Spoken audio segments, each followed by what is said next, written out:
Hello and welcome to the History of Philosophy in China by Peter Adamson and Karen Lai, brought to you with the support of the Philosophy Department at King's College London and the LMU in Munich. Online at historyofphilosophy.net. Today's episode, Forget Me Not, Han History Writing.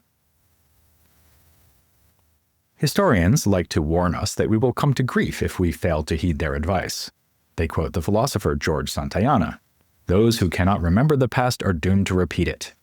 Appropriately enough, people fail to remember this wisdom, so the historians repeat it. The ancient Chinese had their own, more positive version of the sentiment. Those who do not forget past affairs will be the master of the future. This is quoted by both of the historians, who give us the most insight into the short-lived Qin dynasty, Jia Yi, author of Finding Fault with Qin, and Sima Qian, whom we've mentioned innumerable times because his Records of the Grand Historian, or Shi Ji, is an indispensable source of information about early Chinese history up to the start of the Han Dynasty and about the development of philosophy in this period. But, like any history, the Records does not just preserve information. It shapes it, passing both silent and explicit judgment on historical events and the people involved in them. A historian like Sima Qian wanted to make us not just remember these events, but to understand them. In the process, he hoped to be remembered himself. Though it dealt with the past, Sima Qian's Records was a pioneering document. It innovatively combined several different kinds of texts, including chronological tables, documents, and biographies. Sima Qian didn't write all this himself. As he explains, his ancestors were scribes, so a good deal of documentation was in the possession of his family. Indeed, his own project completed the work of his father, Sima Tan, who was royal astrologer at the Han court. Sima Qian explains his own mission in the following terms: to examine the boundary between heaven and humanity, to penetrate the transformations of ancient and modern times, and to form the words of a single family. Or at least family is one possible translation of the word jia. As we've touched on several times, including in the last episode, this is an important word because it features prominently in Sima Tan's account of Warring States philosophy. In chapter 130 of the Records, 6 jia are outlined. This list has been tremendously influential in Chinese intellectual history and how we think about early Chinese philosophy right down to the present day. In that context, jia is often translated as school, as in schools like Confucianism, Moism, and Taoism. But school is a somewhat misleading term in this context. By speaking of jia, which can also mean expert, Sima Tan probably meant to convey the idea of prominent individuals who espoused a certain style of thought, rather than anything so organized and long-lasting as a school. Among the various styles of thought, Sima Tan, as quoted by his son, seems to have been partial to Taoism. This is inferred from his favorable presentation of its ideas, in contrast to his terse criticisms of the other schools, including the Confucians. Yet, Sima Qian's decision to carry on his father's work can be understood as an act of Confucian filial piety. That decision was not taken lightly. We know the story from autobiographical remarks in both the Records and in a letter preserved by the later historian Ban Gu. Sima Qian fell into disfavor after he spoke up at court in defense of a losing general. He faced execution, but was able to escape with the lighter punishment of castration, something he considered deeply shameful. In his letter, he tries to justify his choice to lose his manhood rather than his life, as might be considered more noble and courageous. His primary justification is that he wished to carry on the legacy of his father by finishing his work on the Records, which had already been underway before his disgrace. This would allow him to live up to his father's plans for him, which meant not so much being a Confucian scholar as being another Confucius. Remember, Kongzi was credited with, among other things, the composition of a major historical work, the Spring and Autumn Annals, which Sima Qian praised in extravagant terms. There was, he said, no better instrument for dispelling a disorderly generation and turning it back to rectitude. The Annals offer the essence of ritual and duty. Ritual restrains what has not yet happened, whereas law acts on what has already happened. The usefulness of law is easily seen, but the restraint of ritual is difficult to know.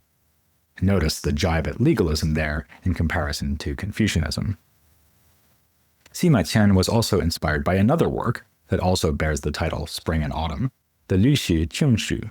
That encyclopedic work may have given him the idea of combining several different genres of writing into a single historical treatise. He knew that his own project could seem impertinent. Who was Sima Qian to step into the shoes of the great Kongzi? At one point he addresses this issue head-on and says modestly that he's merely serving as a transmitter. He leaves it to the reader to notice that this itself is an allusion to Kongzi's description of himself at the beginning of Analects chapter 7. Thus, he imitates Kongzi in the very act of modestly pretending not to imitate him. With this ambitious undertaking, Sima Qian would overcome, or at least mitigate, his own humiliation. He would secure his family's future by writing about the past. Which actually worked. Some generations later, under the Emperor Wang Mang, a descendant was given hereditary privileges in order to honor the contribution of the two Simas. Though that's a happy ending of a sort, Sima Qian's history is full of unhappy ones. For obvious reasons, he takes an intense interest in historical characters who faced the decision whether to take their own lives. Thus we find remarks like, "As for dying, that is no difficult matter. It is using one's death to good purpose that is difficult." And, "A great man will not die in vain. When slave girls and concubines kill themselves in a passion, it's not because of their ability and courage, but because they have no way out." This echoes something he says in his letter of self-justification, that his death would have served no purpose, because he was simply not important enough. Had he committed suicide, this would have meant no more than the death of an ant. Rather than accepting such a meaningless death, he persevered through dishonor in order to create something lasting and significant. The oblique allusions to Sima Qian's own story in his records are only one example of a more general habit. He crafts history so as to comment on current events, not only those of his own life, but also political and even cosmic themes. This makes the records a tricky source for modern-day historians. As you may recall, we already mentioned the suspicion that Sima Qian's account of the Qin emperors was a sly comment on the leaders of his own day. This can be frustrating for those who just want to extract reliable information from the records. Ancient readers were more tolerant. Sima Qian's work was praised as a true record, not on the grounds that it relates things as they really happened, but because it revealed the patterns behind events, and also showed a moral sensibility by passing judgment on the historical actors. These are exactly the features that Sima Qian admired in the Spring and Autumn Annals and wanted to imitate. Hence his ambitious aim to penetrate the transformations of ancient and modern times. Hence, too, his practice of adding a concluding sentence or two at the end of a chapter where he briefly states the moral of the tale he has just told, or passes judgment on the people involved. In many cases, these brief remarks are the only original material in the chapter, with the rest copied from earlier sources. That might make the work sound rather derivative, and indeed it is, albeit in the sense of a carefully curated selection and organization of previously existing texts and accounts, like the Yuanzi, which we looked at in the last episode. But the very scope and plan of the work is politically and philosophically significant. It's been said that the Records is one of the first texts to propose that the central state's history is lengthy, continuous, and thus sacred. By looking back to the earliest historical accounts of China, beginning with mythic origins and ending with the emergence of the Han, Sima Qian helped to create the idea of China as a stable and single entity. Yet, he was also painfully aware of the threat of chaos, disunity, and injustice. He felt that pain quite literally himself, of course, and draws attention to scholars of the past whose good deeds did not go unpunished. Take the poet Qu Yuan, who had to drown himself after giving wise but politically inexpedient advice. Or take the disciples of Kongzi, where Zigong wound up a rich man who rode around in chariots and could use his resources to spread the master's gospel. Yan Yuan died young, and Yuan Qian fell into such poverty that he almost starved to death. You can imagine Sima Qian shaking his head in perplexity at their fate and his own, as he writes, "I am extremely confused by this. If this is what we call the way of heaven, then is it right or is it wrong?" The later Han philosopher Wang Chong, who called Sima Qian's records the yellow river of books, appreciated its tragic sensibility. In a text of his own called Falsehoods About Misfortune, Wang Cheng cited examples from Sima Qian to show that success in life is determined by chance and not vice or virtue. A fascinating chapter that conveys this general message is Sima Qian's discussion of famous money makers, which, by the way, is the source for the detail that Kongsu's disciple Yuan Qian suffered grinding poverty. This chapter begins by reminding us of Lao Tzu's description of a simple community of the distant past, when all lived in utter simplicity. Sima Qian dismisses this as unrealistic, at least for people of his own present day. They are far too interested in luxuries, with the result that they inevitably pursue the accumulation of wealth. Rulers need to understand this, since the best ruler is, after all, the one who grasps the nature of his subjects and works with that nature instead of trying to force virtue upon them. Despite the skepticism aimed at Lao Tzu's bucolic utopia, this sounds rather Taoist, as does Sima Qian's observation in this chapter that if everyone in the community simply does their job properly, then, like water flowing downward, goods will naturally flow forth ceaselessly day and night. Is this not a natural result? Though he narrates the story of rich men who cultivated the art of acquiring money, he also gets across the message that such success can never be guaranteed given the vicissitudes of fortune. There is no fixed road that leads to wealth. The chapter on wealth annoyed some later critics, since it seemed to go beyond saying that mercenary motivations are inevitable to argue that desire for money is even a good thing. Sima Qian points out, for instance, that we need riches to carry out the traditional rituals because they're so expensive. And here we may imagine Mo Tzu rising from his grave and crying out, "Yes, that's exactly the problem." So, even as some hailed him as having provided a true record, others complained that Sima Qian was not enough of a moralist. Among those who registered this complaint, none was more significant than a historian of the Eastern, or later Han, named Ban Gu. He took over large parts of Sima Qian's records when writing his own History of the Han, and we've already discussed a section of it, the Treatise of Arts and Letters. Ban Gu could be complimentary and sympathetic towards his illustrious predecessor, as when he wrote of Sima Qian, "Imprisoned, he poured forth his resentment. With his thought, with his spirit, he wove together a flock of words. Antiquity and today are here strung together to complete an entire lineage. In its essentials, it is most illuminating." But elsewhere, Ban Gu complains that Sima Qian valued the vulgar achievements of moneymakers and soldiers. These, he concludes, are places where he greatly obscured and harmed the way, and thus came the fault that incurred such extreme punishment. In yet another passage, he offers the following more balanced, but finally rather negative assessment. With his diligence, he browsed very widely in books, threaded his way through the classics and commentaries, and galloped up and down from the past to the present, covering a period of several thousand years. Yet his judgments stray rather often from those of the sage. This despite the fact that Ban Gu and Sima Qian had a lot in common. For both of them, scholarship was a family affair. As with the two Simas, a father named Ban Biao began the work that became Ban Gu's history. Ban Biao and Ban Gu both held the post of royal historian, so here we don't need to delve as much into psychology and family honor to understand the project, as we did with Sima Qian.